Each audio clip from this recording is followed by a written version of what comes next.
We're here to build community. We're here to do outreach. We do outreach in neighborhood, right? We want to support the community. So why are you targeting those who are supporting community? Only on Fox 23, we are hearing from that pastor there of an East Tulsa church that fire investigators say was intentionally set on fire last night. Fox 23 weekend anchor Rick Marinon is live at the Chapel of Restoration near 21st and 129th. And Rick, investigators are trying to figure out if graffiti left on the church will help point toward a suspect. And that graffiti you talked about is right here. There's two signs this church was targeted, not just this graffiti, but walk around the corner with us and you can see the actual arson and the blaze that this church had to deal with last night. The whole roof collapsed, and this is most of the fellowship hall. A church whose passion burns for the community around it saw part of their operations go up in flames Thursday night. The graffiti wasn't there when I left here around 10 p.m. It wasn't. Caleb Agadaba is the senior pastor at Chapel of Restoration in East Tulsa. He says he left work around 10 last night and everything was normal. Just over a half hour later, the alarm company called. Not only was the church on fire, but there was new graffiti on the part of the church's fellowship hall, still standing with a message no one really seems to understand. In my mind, why this? We are a church that are here to help the community, right?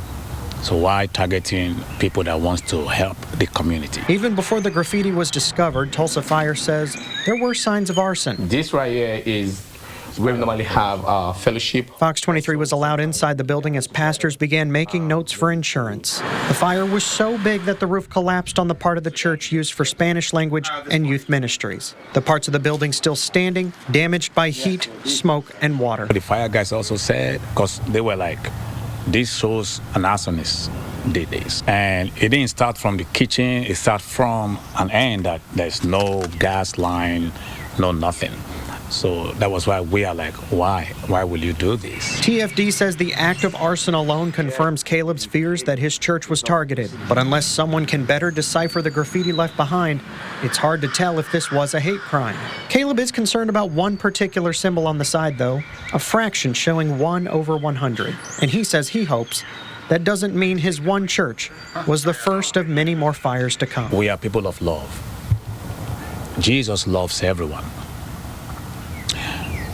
We are a representative of Jesus. We're not here to harm anyone. We're here to spread the good news. With one building still standing that holds the main worship center, church will still happen Sunday. People are just going to have to squeeze in tight together for a while the next steps are being figured out.